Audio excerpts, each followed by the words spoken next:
தாமரை என்னை விமர்சித்து பேசியிருந்தாங்க. அதில் வந்து ஒரு வார்த்தை சொல்லியிருந்தாங்க. அவங்கள்ட்ட முதல்ல நான் வந்து மன்னிப்பு கேட்குறேன்.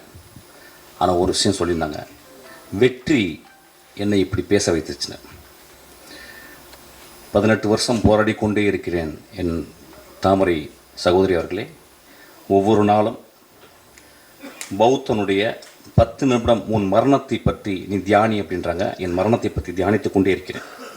வெற்றி என் தலைமையில் இருந்தால் இந்நேரம் நான் பெரிய பெரிய ஆளுக்கெல்லாம் படம் பண்ணியிருக்கணும். அதனால் மன்னிப்பு கேட்டுக்கிறேன். ரெண்டாவது, எனக்கு ரொம்ப பிடிச்ச மிகச்சிறந்த ஆளுமை லெனின் பாரதி. அவன் என்னை விமர்சிச்சிருந்தான். அது வந்து தத்துவ ரீதியான விமர்சனம். அவனுக்கும் என்னுடைய ஆழ்ந்த வருத்தத்தை மன்னிப்பையும் சொல்கிறேன்.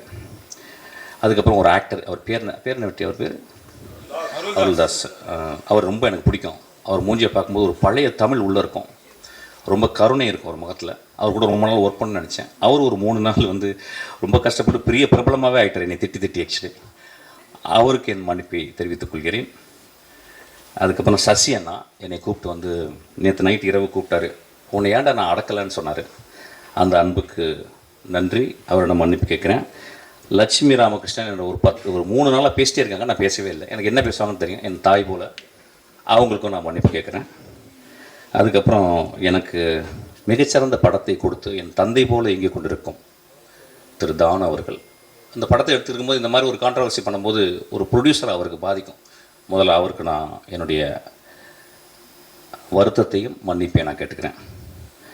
அதுக்கப்புறம் வந்து என் மேலே செருப்பு எரியணும்னு சொன்ன ஒரு நண்பர், அவர் தயவுசெய்து 2 செருப்பாக இருங்க, அது 8ஆம் நம்பர் எறிங்க, என் காலுக்கு தான் சைஸு. அவருக்கும் என்னுடைய வருத்தத்தையும் என்னுடைய மன்னிப்பையும் நான் கேட்டுக்கிறேன். இன்னொரு மனிதர் 18 வருஷமாக என்னை திட்டிக்கிட்டே இருக்கார். இன்னும் நான் 10 வருஷம் படம் போனால் இன்னும் திட்டுவார். அவருக்கும் என்னை மன்னிப்பை நான் கேட்டுக்கிறேன்.